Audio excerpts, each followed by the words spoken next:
Hello, and welcome back to Diversity and Evolution of Insects.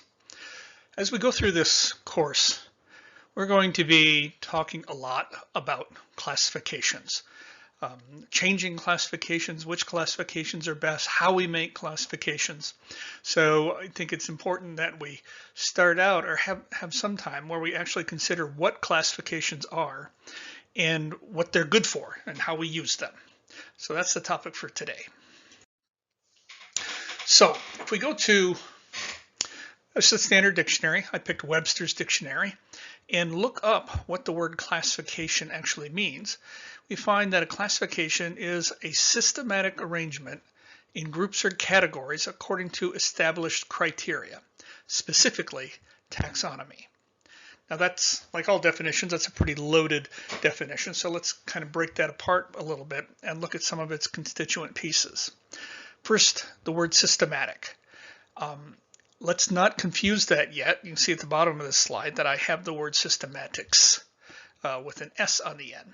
But before we get there, let's talk about systematic. Its definition can take several forms. One is relating to or consisting of a system, which might sound redundant or circular, but it refers to at least some sort of organizational principles. The second definition is presented or formulated as a coherent body of ideas or principles. Third, methodical in procedure or plan, marked by thoroughness and regularity. And then finally, of, relating to, or concerned with classification, which just gets us back where we started, right? So basically, the idea behind the core of the idea behind the systematic part of this is that there's a set of principles that guide us in the formation of the classification that we started with. That definition of classification also referred to the word taxonomy. Taxonomy, it can be a loaded word. I'm going to be using it in the strict sense of it being the study of the general principles of classification.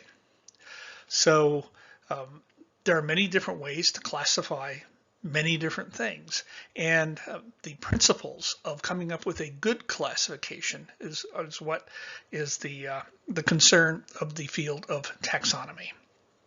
Now, often you'll see taxonomy and the word systematics equated, and in some cases this may have some merit. A stickler for the details, though, would separate these two things and say that systematics is a more general term, which refers to the study of the relationships, any and all kinds of relationships, among organisms. And of course, typically, we immediately throw in the implication that we in biological sciences that we're talking about evolutionary relationships among organisms, but you'll see that that's not necessarily so. And then taxonomy could be considered a subset of systematics that's concerned with how to take that information that's been garnered about the relationships among organisms and translate that into a classification that we can use. So what is a classification? First of all, let's disabuse ourselves of the notion that classification is inherently something biological. We can have classifications of all sorts of things. For my example here is here's several inanimate objects, definitely not biological, although they are artifacts, that is, humans have made them. So screws, we could take any example here. Is there a way I could classify these screws, right? To group them together such that the ones in any particular group are more similar to each other than they are to any other group of screws. Similar in, now there's where we can have some differences of opinion. Perhaps the similarity would be similarity in the shape, or similarity in the method of construction or the metal from which they're constructed, or even if they're metal at all, right?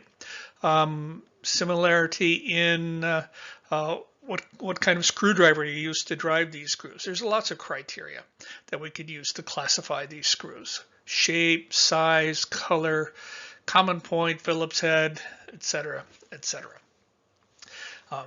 So first of all, we can have classifications and taxonomies that have nothing to do with biology.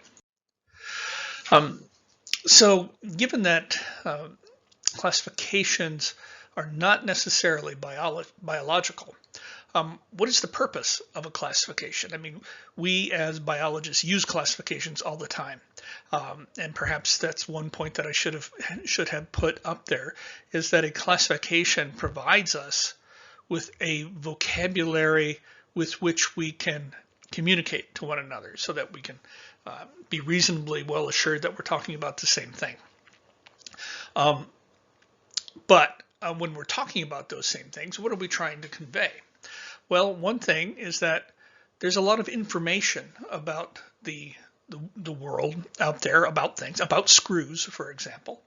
And a good classification will be an efficient means of organizing that information such that it's easily retrievable.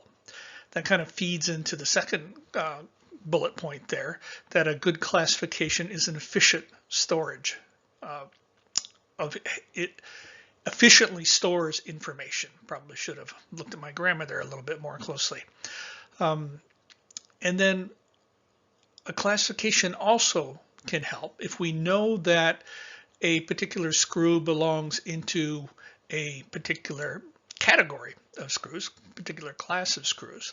Then because we know about that class of screws, we can predict, without actually ever having looked at the screw we're talking about, predict some things about it. For example, if I subdivide my little example of the classification of screws into those that use a common point screwdriver, ones that use a Phillips head screwdriver, then if somebody tells me, well, this one belongs to that second group, the ones that use Phillips head screwdrivers, and I can tell you something about the shape of the head of that screw in order for it to fit in that category. So a predictive capacity. So basically a classification is a system of organizing information. In the biological world, we have hundreds of thousands, millions of species, all of which we know something about their biology.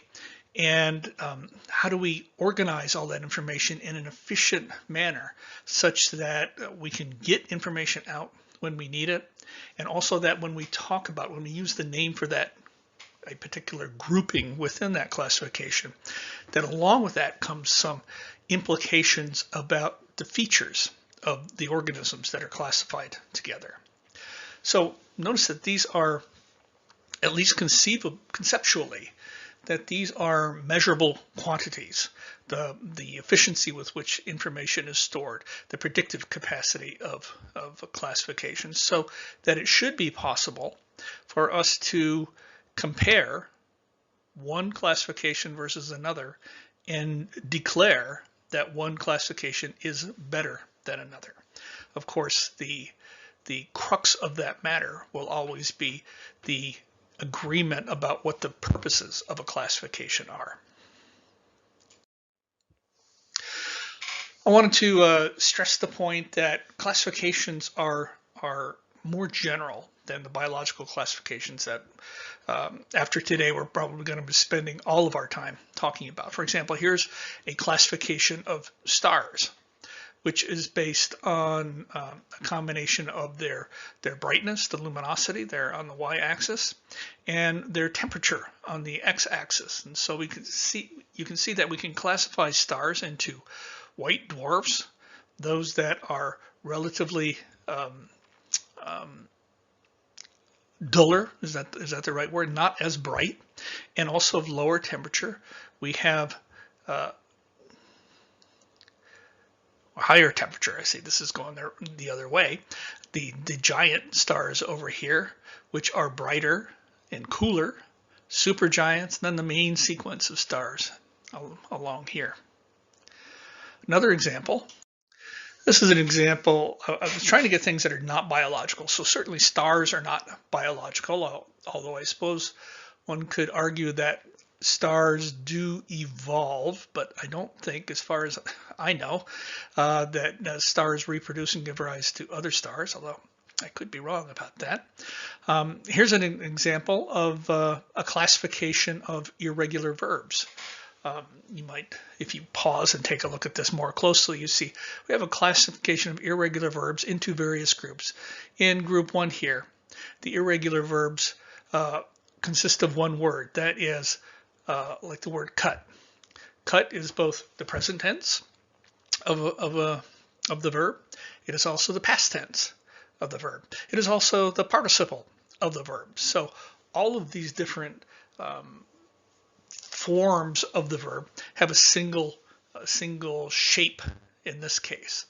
Go over down here with GHT. So here we have a group with two words, and one of those has GHT. Think versus thought, fight versus fought, teach, taught, catch, caught, etc. So you can see we can construct a classification here to help us to organize our understanding of the morphology that words in the English language take, and in order to group them together and understand them better, perhaps for the purpose of teaching, perhaps for the purpose of learning, perhaps for the purpose of understanding the origin of those words.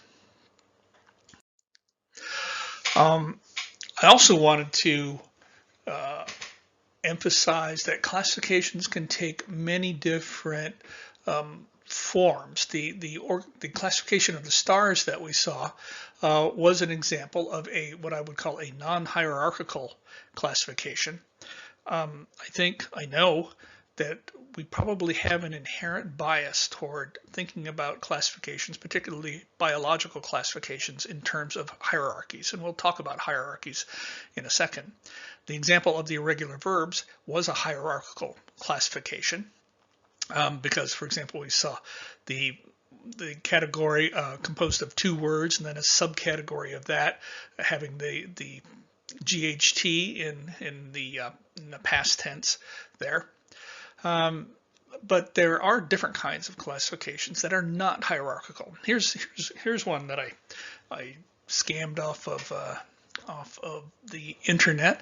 This is a classification, a grouping together of athletes. I'm pretty sure, yeah, it was athletes, that compares the amount of money that an athlete earns, either through salary or winnings and gambling, I guess, versus the amount of endorsements, that the money they get from endorsements. And you can see that this analysis has clustered these athletes into three different groups, basically. This low earning but lots of endorsement group here, then a group in the middle here, and then this group here that is basically low endorsements. So we have a lot of spread here. Most of these, if you're not earning a lot of money, you're not making money in endorsements. So you can see that this is not hierarchical. These are three different groups that don't overlap. You could impose a hierarchy on it, I suppose, if you wanted to, but it's not necessarily so. That we can do this this is a process called clustering or ordination. You're probably familiar with ordination from ecology classes. But this could be done in 2 or 3 dimensions, 2 or 3 variables, even more variables as you go along. So the basic lesson, the basic points I'm trying to make here at this short series of slides was that, first of all, classifications are not inherently biological, that you can have classifications of almost anything, and that classifications are not necessarily hierarchical. A hierarchical classification is only one possibility of a whole broad range of ways to organize one's information. And that's the point that I'm making here, that they need not be biological. even classification of biological items doesn't have to be based on their biology. Classifications need not be hierarchical. That's only one possibility of many.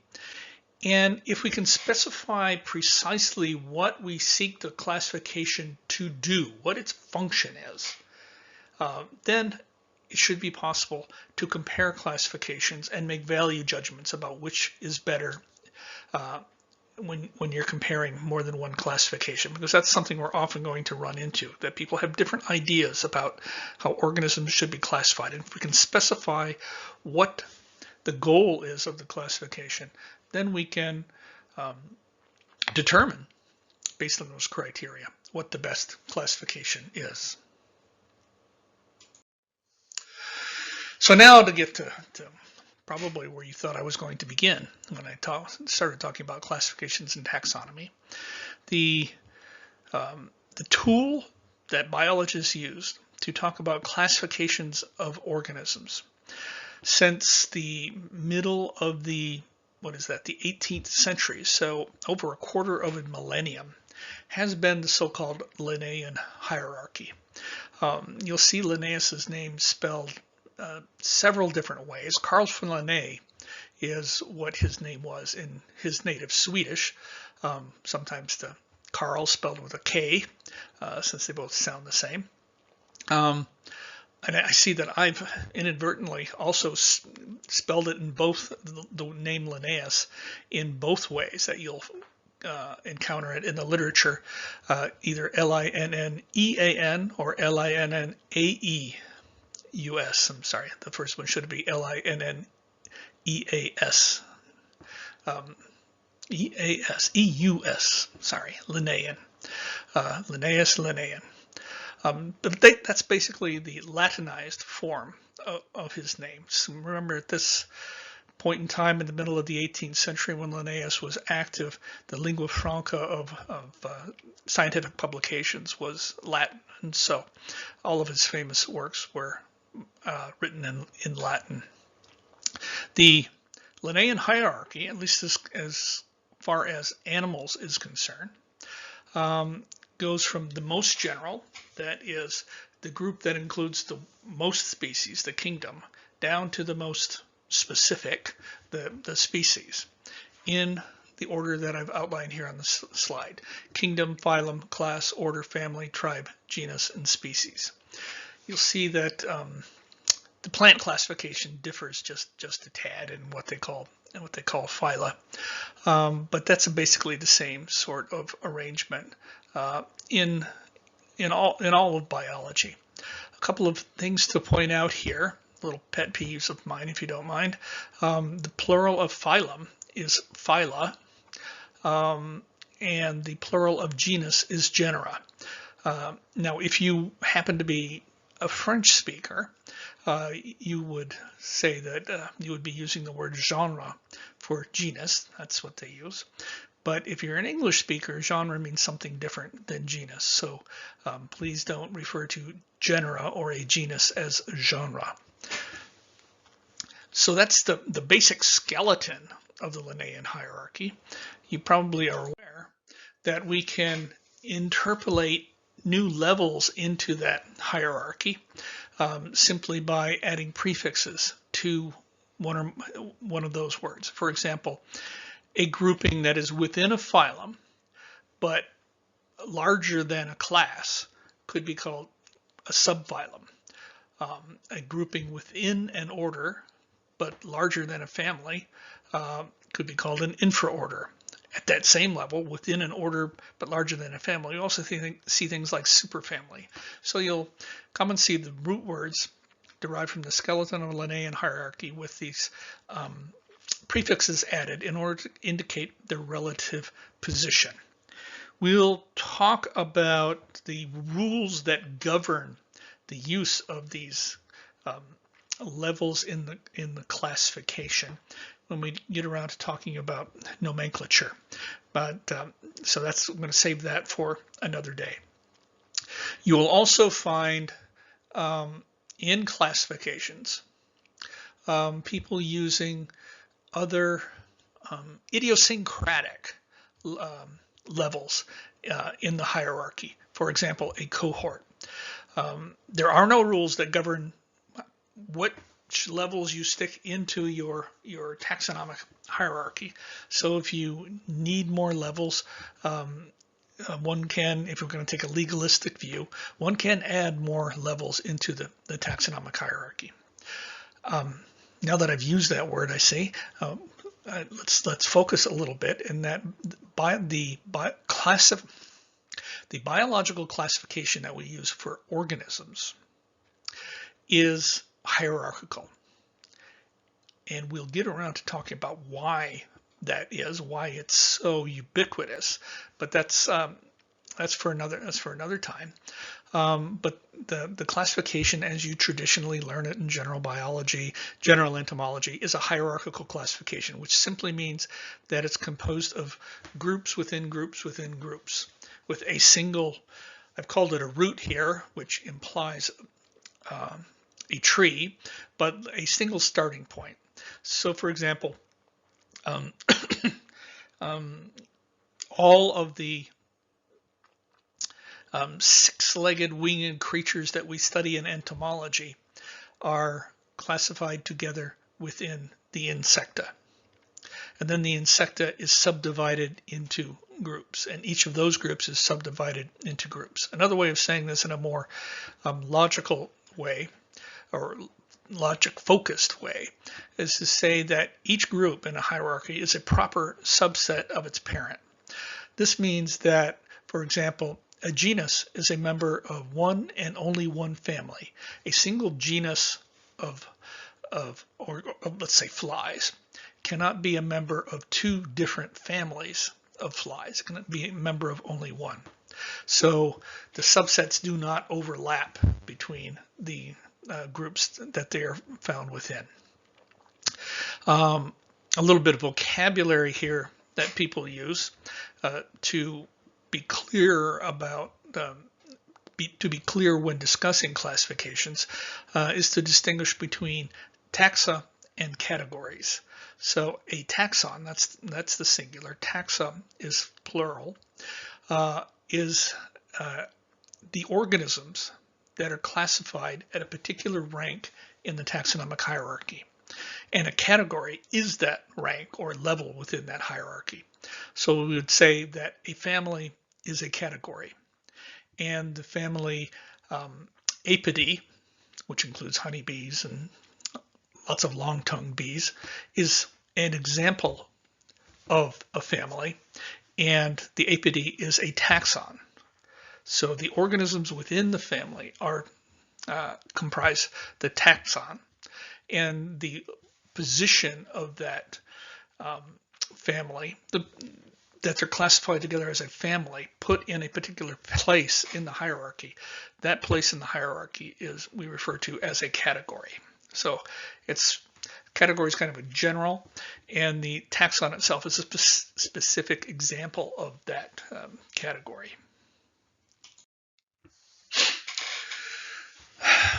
A bit of a sideline, let's say,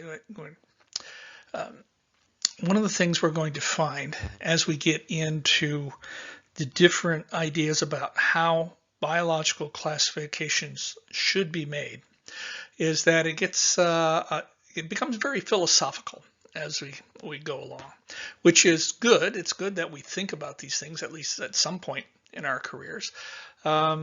So I want to touch upon one philosophical point about classifications here that may seem a little bit esoteric to you at this point. And that is the distinction between classes and individuals. Now, here class, of course, I'm not referring to an instructional meeting or a course of study. We're talking about a class as a grouping of things. For example, you could think of screws as a class of hardware, I suppose.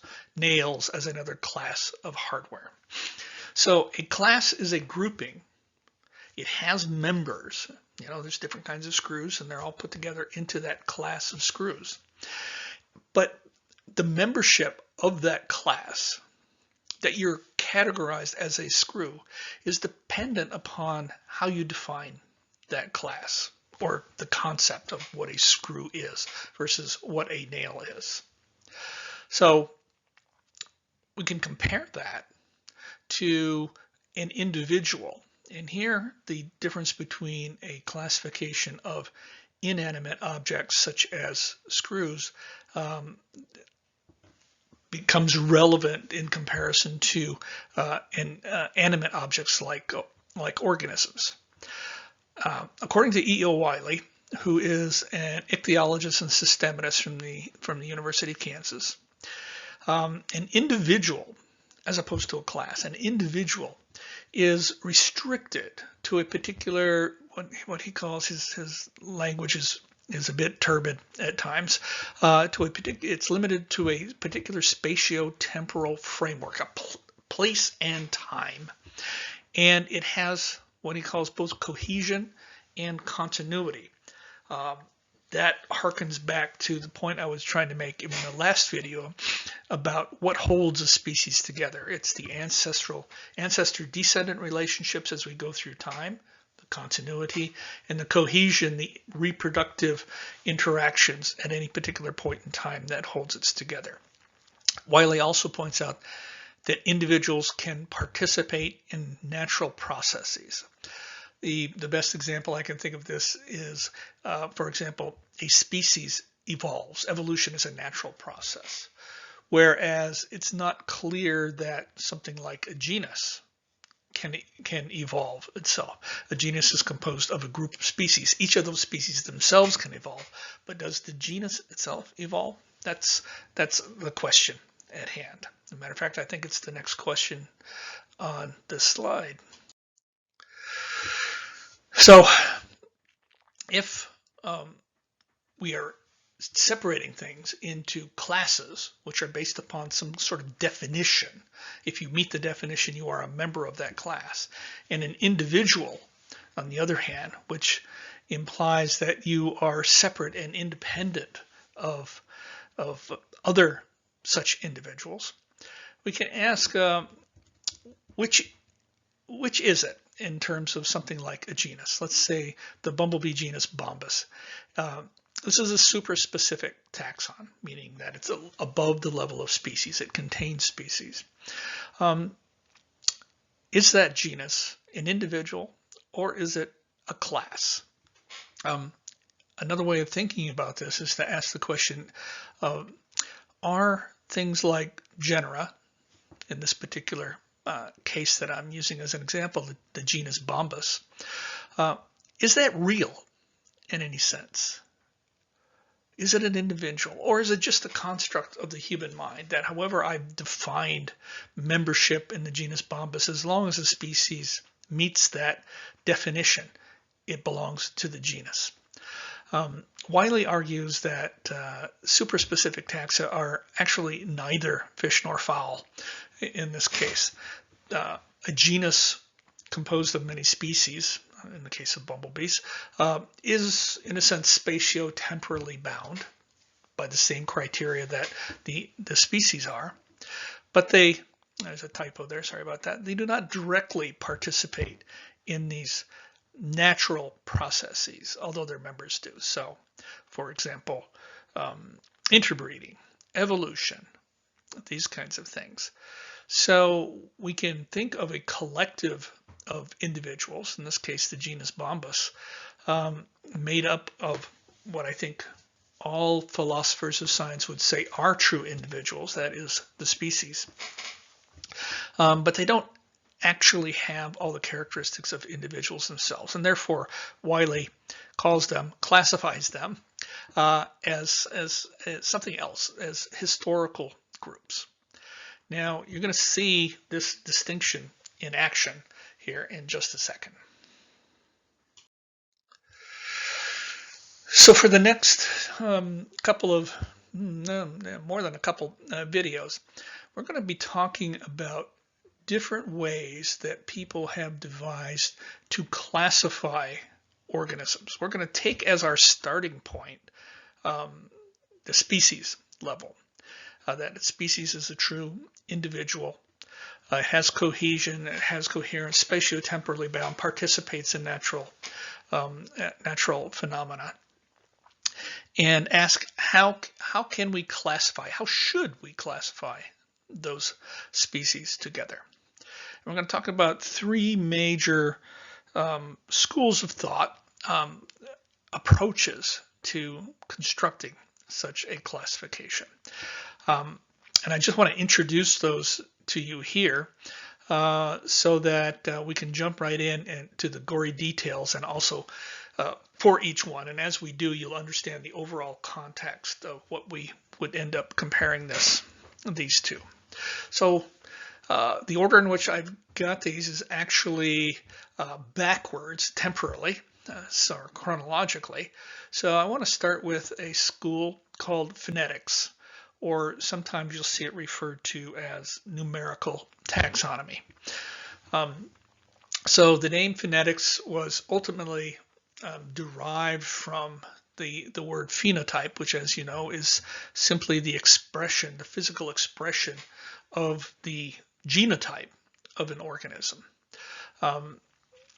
And so the basic premise of a phoneticist, someone who practices or believes in phonetics, is that classification should only be should be restricted to things that we can actually observe. I mean, one of the fundamental characteristics of science is that it's supposed to be an empirical undertaking that you can observe / measure features to talk about things. I thought I'd change the font size there, but I see I missed setting it all up to 20 point. One of the implications of their insistence that classifications be based only upon observable, measurable traits is that something like evolution as a thing is not observable, and therefore evolutionary the evolution of a group of organisms should play absolutely no role in the classification, because that's simply unobservable. That would be pure speculation, and to state it as strongly as they would state it in their heyday. And there are lots of other implications of this that we'll delve into as we talk about phonetics. I'll try to, when I do talk about these different ways of classifying, I want to try to give both the best face of the ideas, as well as talk about the critiques of them. So phonetics, it really got going as a way to approach classification of biological organisms in the late 1950s, about the same time that we would laugh at this today, but the same time that computers started to become available to in a regular way to working scientists and not just atomic bomb developers. The two big names in the field in the early days were Robert Sokol and P.H.A. Sneath. So Sokol, I introduced him last time. He was at the University of Kansas and then later at Stony Brook. And Sneath, who also has published a very influential book on statistics, is at Stony Brook. And together they were the co-authors of a book entitled Numerical Taxonomy.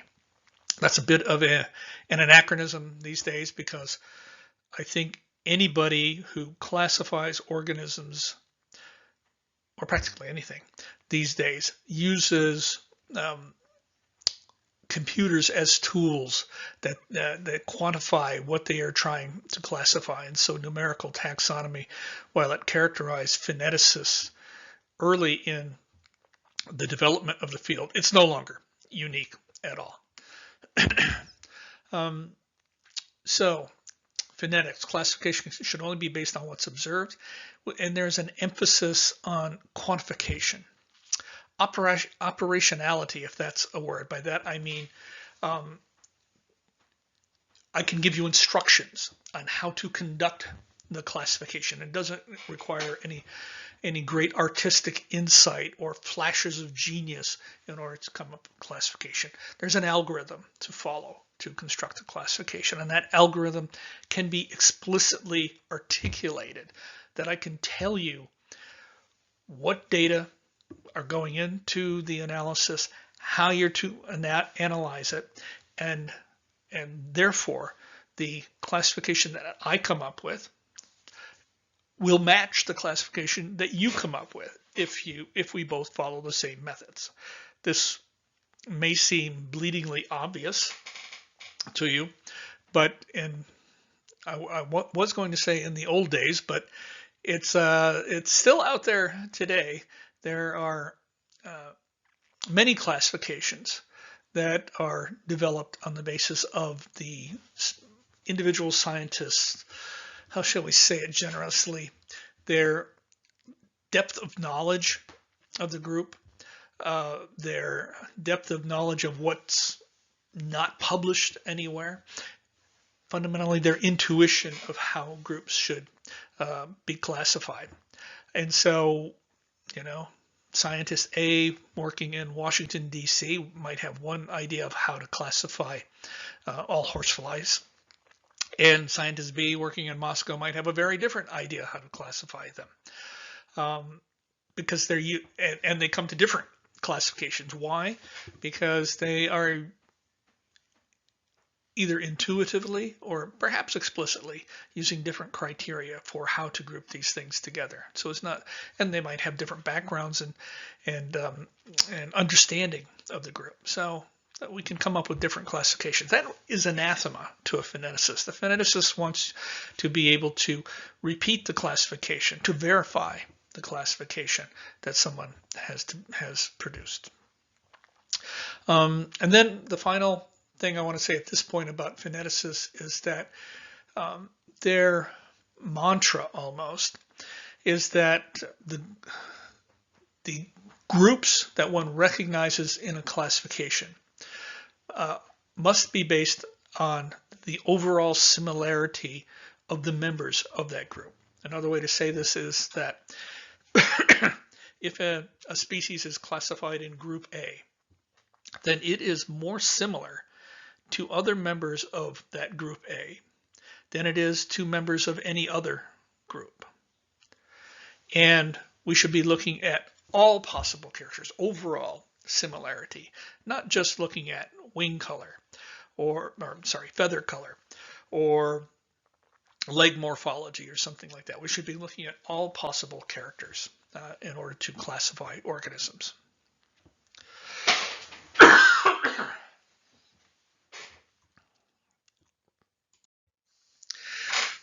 Okay, on to the second group or school of classification.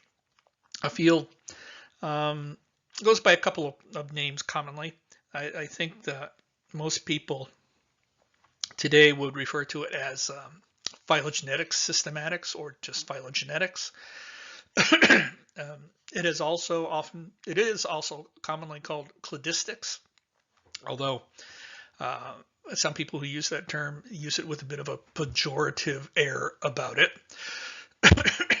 But both of these terms refer to the same thing. That is that classifications should be based upon the branching pattern of the evolutionary history of the group being classified. So right away you can see that this is something that phoneticists would and did jump up and down and kick and scream about, that we can't view that evolutionary history. We can't measure directly that evolutionary history. So why are we going to try to include it and use it as the basis for classifying? Another way of saying that the classifications of a cladist or phylogeneticist are based on branching pattern is to say that the members of a group recognized in a phylogenetic classification are all descended from a single common ancestor. There's a few other criteria that need to be added to that definition, but that'll suffice for the moment. The patron saint of phylogenetic systematics was an East German specialist on flies named Willy Hennig, who in 1950 published well, it should have been a groundbreaking book, the Grundzüge einer Theorie der phylogenetischen Systematik, or the main points of a theory of phylogenetic systematics. So you see that was published as early as 1950 in German, behind the Iron Curtain at the time, and as a result, many of Hennig's ideas, although they got picked up in East Germany, Eastern Europe, Soviet Union at the time, they really didn't break through the Iron Curtain until 1966, when two things happened. One that Hennig published an article in one of the annual reviews, I think it was the Annual Review of Entomology, outlining his principles in English. And also there was a translation published out of the University of Illinois of the Grundzüge, so that the ideas reach a much wider distribution in the English-speaking world, and then throughout the rest of the world, English-speaking or not. So let's see. Yeah, what unifies a group is descent from a common ancestral species. The third and final school, less well defined than the first two, is the field that has gained the name of evolutionary taxonomy. In essence, this is the traditional way that systematists, that taxonomists had worked throughout the 18th, 19th, and 20th centuries. But the challenges that were brought to this methodology by phoneticists and phylogeneticists beginning in the late 1950s and up through the 1970s, 1980s, led to a clarification, or at least an attempt to clarify the underlying principles and objectives of evolutionary taxonomy, that is traditional taxonomy. So we have phoneticists who want to base their classifications on overall similarity. And then we have phylogeneticists who want to base their classifications on the branching pattern of evolution. Well, evolutionary taxonomists want to include both of these dimensions in their classification. They want their classifications to reflect the branching pattern of evolution, cladogenesis, the term I introduced in the last video, and the evolutionary change within lineages, anagenesis. So they want their classifications to do both, to serve both masters at the same time. I'm not going to criticize that at this point. We'll get to critiques a little bit later on. It looks again here like PowerPoint has auto-corrected here, or maybe it was my transposition and my typing here. One of the major proponents of evolutionary taxonomy, the big philosophical guru of this field, was Ernst Mayr, M-A-Y-R, not Ernst Mary. In addition to his work on species concepts and evolution in general, Mayr also published a book called The Principles of Systematic Zoology that went through several editions through the years and was basically an attempt to codify the procedures by which he thought classifications should be conducted. So we have our three schools. Just a brief summary here of what I've been trying to convey to you in this video. We're going to be talking about classifications, and classifications are just are groupings of things with the idea of grouping together things that share characteristics such that we can organize and efficiently retrieve information about the members of those groups and also predict the characteristics of those groups. The science of how one creates the best classification is taxonomy, and systematics is a more general, often very poorly delimited sort of field that purports to study any and all relationships among organisms. So we have these three topics: classification, taxonomy, and systematics. The Linnaean hierarchy forms our backbone for communicating with one another about biological organisms. I distinguish between a rank in that Linnaean hierarchy, a level in the Linnaean hierarchy, which would be a category, and the particular organisms that are in a rank in that hierarchy, which we refer to as a taxon. The class individual contrast comes up, for example, when we think about the way phoneticists are classifying organisms into groups. There's nothing inherent in a phoneticist grouping on the basis of overall similarity that is inherent in the organisms themselves. That the definition that they're using is ad hoc in some ways, that it's a definition that you come up with a different definition, you will come up with a different classification. So they're producing what Wiley would refer to as classes that have no individuality, that they don't participate in natural processes. Whereas something like a phylogeneticist, the groups that they're recognizing are all the descendants of a single common ancestor.